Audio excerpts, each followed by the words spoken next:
Imagine waking up one morning, you head to the kitchen for your coffee, and you find a human face staring up at you from the floor.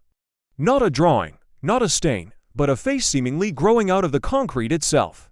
This isn't the start of a horror movie. This actually happened in the small Spanish village of Belmez de la Moraleda. In 1971, Maria Gomez Camara discovered a distinct face had appeared on her kitchen floor.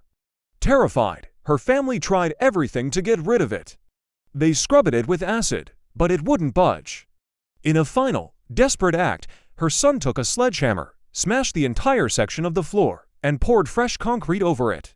For a week, there was peace, but then, the face returned. It was in the exact same spot, but this time, its expression was even more twisted and terrified than before. This was just the beginning. Soon, more faces began to emerge all over the house, men, women, and even children, their expressions ranging from serene to screaming in agony. The story became a national sensation, drawing paranormal investigators, scientists, and skeptics from all over the world. What could possibly be causing these ghostly apparitions? The investigation took a much darker turn when they decided to excavate beneath the house. What they found was a shocking revelation. The house had been built directly on top of a 13th century graveyard, and the skeletons they unearthed, many of them were headless. This gruesome discovery only deepened the mystery. Were these the faces of the long-forgotten dead, trying to communicate from beyond the grave? Experts took samples of the concrete floor to analyze them in a lab.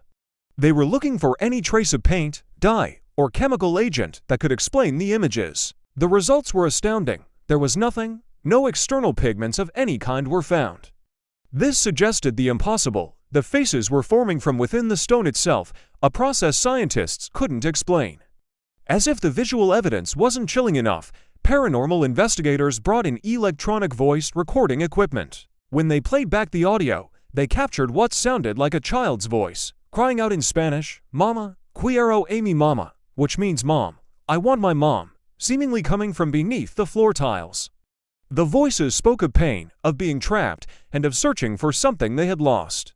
Even after Maria Gomez Camara and her husband passed away, the phenomenon continued. New faces kept appearing, changing expression, and fading away, almost as if the house itself was alive with memories.